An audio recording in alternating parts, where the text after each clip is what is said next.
Welcome back to another episode of Archie's Sonic Character Files as we explore the histories of the inhabitants on planet Mobius.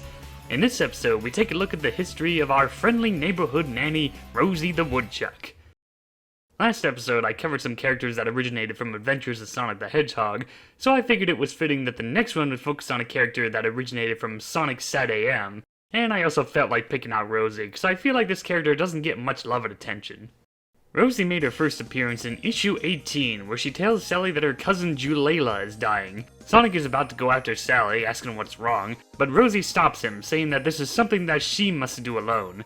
After this, she started showing up just for cameos, like in a flashback sequence from issue 43, and later comforting tales in issue 47 after hearing the news that Sally supposedly died. She wouldn't have a more active part until issue 54. Around this time, the original Robotnik has died, peace was being restored to Mobius, and Sonic was struggling with his own personal problems. Without Robotnik, he feels like he's become worthless in helping out, not to mention holding a grudge against Uncle Chuck for keeping the truth about his parents a secret. We see that Rosie has been spending her days looking after 3 orphan kids, Snaggle, Rory, and Sasha. When she sees that Sonic's feeling down, she offers some advice that despite Robotnik being gone, the only difference are the ones that he can make. Sonic feels better from the small chat with Rosie and even puts aside his grudge against Chuck. Then in issue 78, she has Mina Mongoose to look after Snaggle, Rory, and Sasha while she's off running errands, saying that they need someone that they can relate to since Mina has also lost her friends and family when the second Robotnik took over Robotropolis. Around this time, we started seeing Rosie show up in flashbacks, mostly in the Sonic Kids stories and the Sonic Super Special comics, as well as the 2-part story of the original Freedom Fighters in the main series. These stories featured the early days of Sonic, Sally, and the others that took place before and after Robotnik's takeover of Mobius.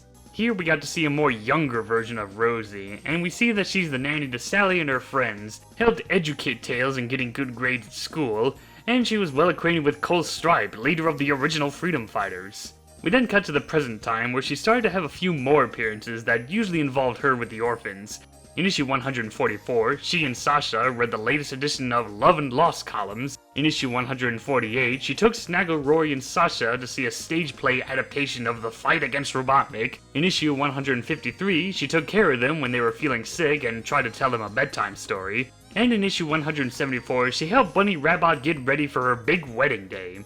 After this, Rosie went back to only showing up in cameos and crowd shots, like when they watched in horror at the reveal of the Death Egg Mark II. The last time she would have any speaking lines again would be in issue 236, where she is present at the introduction of Team Freedom. She is surprised at Vanilla for letting her daughter join the team, but the old Woodchuck reassures Vanilla that Cream will be a great help to the citizens of New Mobotropolis. And then came the Super Genesis wave, erasing this timeline and creating a new one, and Rosie was one of the handful of characters who would make a return. In a series of flashbacks, she spent most of her time being Sally's nanny and personal tutor. When Sally was starting to think she could use Nicole to do anything, she gives the young princess a pop quiz on tactical warfare and how to handle the situation. Sally struggles for a bit, but later realizes that she needs to start being more self-reliant, and Rosie apologizes to her for putting her on the spot all of a sudden. She played an important role during Robotnik's takeover of Mobotropolis, as she and Uncle Chuck helped round up some young Mobians and escape into Knothole for safety. And during her time in Knothole, she was always the nanny looking after the young ones, especially Bunny Rabbit, who was still adjusting to her new robotic limbs. And that's the history of Rosie the Woodchuck. Much like Mutsky, she doesn't have much of a deep backstory. She's just always being a supporting character to give advice to Sonic and friends, and of course being a kind and friendly nanny to the young ones. Her introduction in issue 18 was definitely a turning point in the series. Back then it was all wacky jokes and nonsense, but this was the first time they started to experiment in making a more serious story for the comics. As for the character herself, she's okay. She's pretty much your go-to character when it comes to doing stories that are more slice of life. It would have been nice to see her get more development, but at the same time, I'm fine with her being a minor character that she is. Sometimes it's fun just looking through those crowd shots and seeing her and be all like, oh hey, it's that friendly nanny. And it was kinda neat to see a more younger Rosie in the Sonic Kids stories. At least she fared a little better than her Sad AM counterpart. She kinda shared the same fate as Mutski in that show, only appearing in one specific episode, in this case a two-parter, then disappears, and everyone forgets about her. Of course, in the show, she had a bit of a British accent, but there are times in the comics where it feels like the writers wanted to give her a Scottish accent. Yeah, I guess she can't decide on what kind of accent she has. Fitting, considering how her cousin Julela can't decide on what kind of animal she's supposed to be. One interesting thing about Rosie was that apparently there was going to be plans for a story that would have involved her going on a date with Uncle Chuck, all while Sonic was busy protecting them from Robotnik's robots.